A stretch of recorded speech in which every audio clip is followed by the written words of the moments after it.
This is a summary of the lesson Nelson Mandela Long Walk to Freedom, and it has been taken from the autobiography of Nelson Mandela with the book named A Long Walk to Freedom. And we see that in South Africa there was apartheid policy wherein the blacks were treated to be inferior to the whites. And here we come with this lesson. 10th May dawned bright and clear. For the past few days I had been pleasantly besieged by dignitaries and world leaders who were coming to pay their respects before the inauguration. The inauguration would be the largest gathering ever of international leaders of South African soil. So an inauguration is going to take place, and the ceremonies are programmed to take place. They took place in the lovely sandstone amphitheater.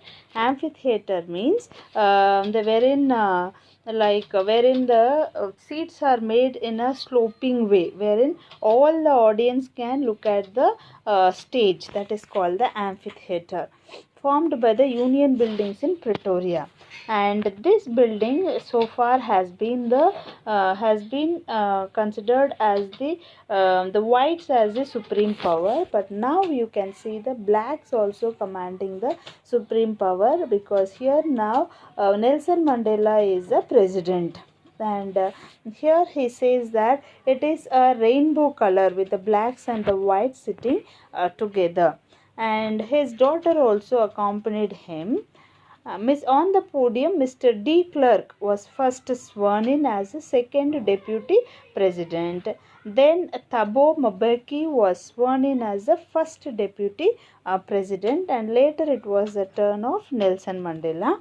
Nelson Mandela is the president, first black president of South Africa, and he pledged means promised to obey and uphold the constitution, and to always strive for the well-being of the people. This is how the oath went on, and he promised to keep up the pride of his country. A few moments later, we all lifted our eyes in awe. Awe means respect, as a spectacular array of South African jets, helicopters, and troop carriers rode in perfect formation. So they all were enjoying the spectacular view of the SA jets, defense force, set by the defense force, and the police saluted Nelson Mandela. So he says that before some years the policemen or the military men, they were all trying to arrest Nelson Mandela because he was carrying on the freedom struggle, but now they are saluting him. He is feeling very happy about it, and this is an unforgettable moment for him.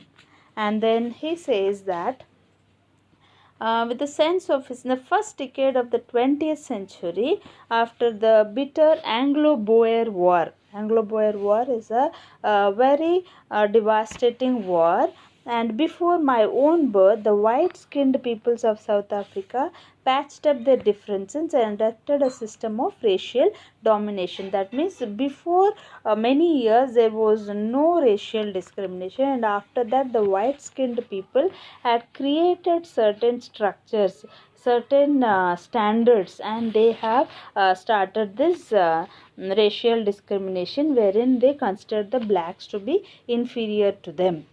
And then that day had come about through the unimaginable sacrifices of thousands of my people, whose suffering and courage can never be counted or repaid. So he says, today we are free, again equal in status, because of the sacrifice of many people, and that cannot be repaid again. And he feels very sad that those people are not there here to enjoy all the goodness that has been got by their struggle. And he mentions some of the great people who had really contributed their lot for the freedom struggle. And he mentions Chevron of Impala and black. So he mentions Oliver Tambo, Walter Sisulu, Chief Lutuli, Yusuf Dadu, Bram Fisher, and Robert Sobukwe. So he doesn't take the credit. He gives the credit to his other counterparts, with whose courage and wisdom they could come to this position.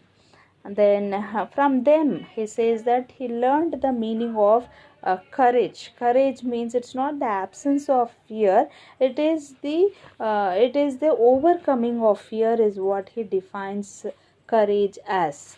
And then no one is born hating another person, so he says that we cannot blame the whites that they are hating others. It's not from their birth that they are hating them, but because of the standards that have been set by the ancestors, and they have a fear of some kind, they are acting to hate, or they are really hating the people. It's not a natural phenomena. And he says loving is more easier than hating.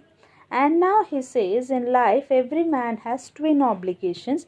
Twin obligations means two desires. One is to live for his people and to live for his family. But in Africa it was not possible to do both of them, because one who wanted to do for the country was not allowed to do for the family. That is, he was chased by the police, he was found out by the police and punished. So one who wants to do for the country had to live a light of twilight, exist secrecy and rebellion out of the family. So one who wants to do for the country cannot do justice to his family.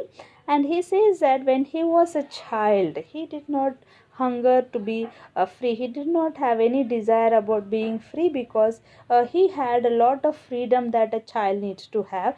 You can say every freedom that a child needs to have. He could roam around, he could swim, he could roast, he could run, whatever he wanted he can do. But when he grew up he realized that whatever freedom was he was enjoying was just a restricted way, and that is not what real freedom is. It was just an illusion.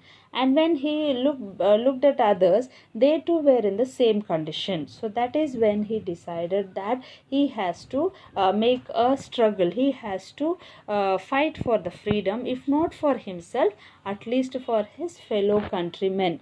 So that is when he joined the African National Congress, and the difficulties he underwent was really countless. And before that, Nelson Mandela was a family loving man with just no other thoughts, just his family, his father, his parents, and his children.